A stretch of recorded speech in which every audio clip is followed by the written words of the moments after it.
Hello, assalamu alaikum warahmatullahi wabarakatuh. Asxaabta qaaliga soo dhawaada meel kasta joogtaan. Maanta waxaan inoo soo diyaariyay 5 qodob.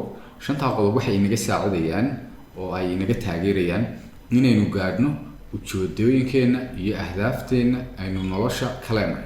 Inaynu ku guuleysano wax kasta oo aynu u dhaqaaqno oo qofku u dhaqaaqo inuu ku guuleysto oo ka guul gaadho inay inaga caawiyaan. 5 qodob waxa ay isugu biishmanayaan oo marka hore ka koow ah oo ay base-koodu yahay inuu qofku noqdo qof hab fikirkiisu uu noqdo hab fikir ka caawinaya mid guusha ka caawinaya noqdo hab fikirka qofku inuu noqdo mid ka caawinaya oo ku hagaya guusha oo aanu noqon mid xagga guul darrada iyo u jeedinaya.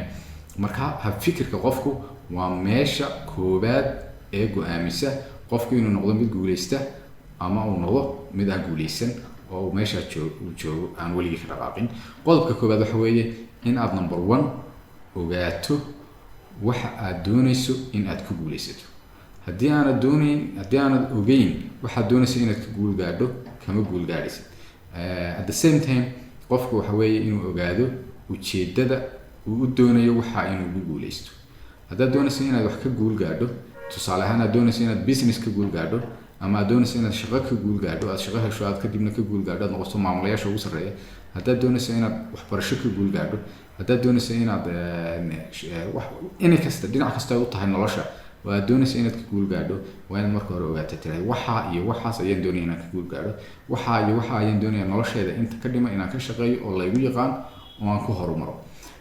Tusaalayaal waxaa ka mid ah qofba ganacsiga jecel inuu ganacsi ka guul gaadho, inuu ganacsi abuuro, dad shaqo abuuro, lacag badan abuuro, sameeyo, dadka wax ku celiyo. Qofba jecel inuu dhakhtar noqdo, dadka caawiyo.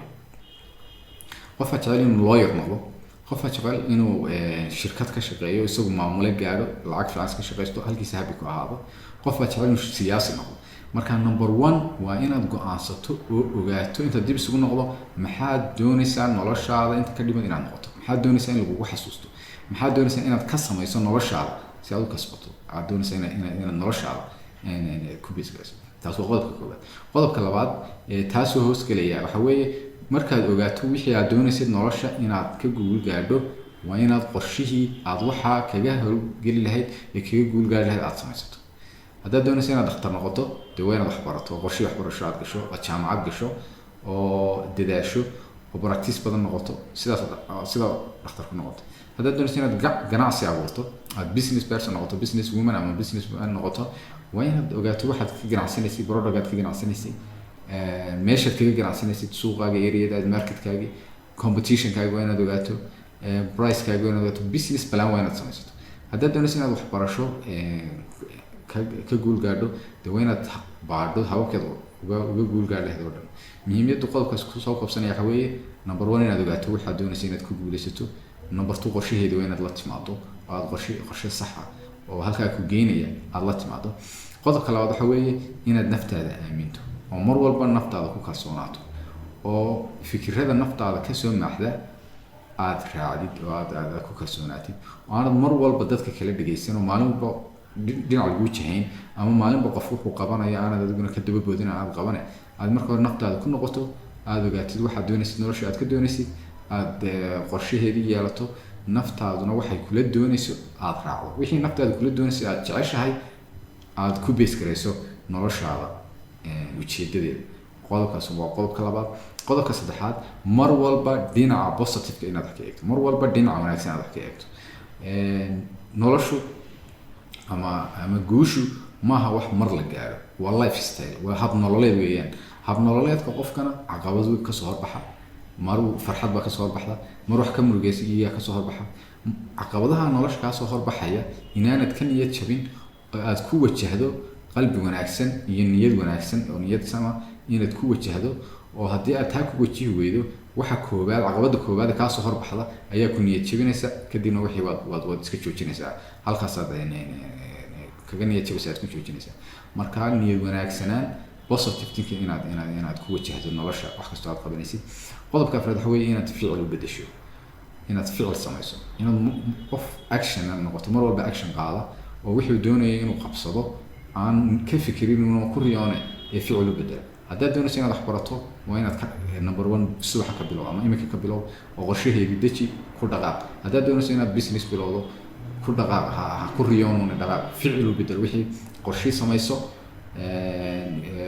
kadibna ficil u bedel. ficilku waa halka koobaad ee qorshaha nolosha ama uu ka feelgaroobo ama uu ka guuleysto.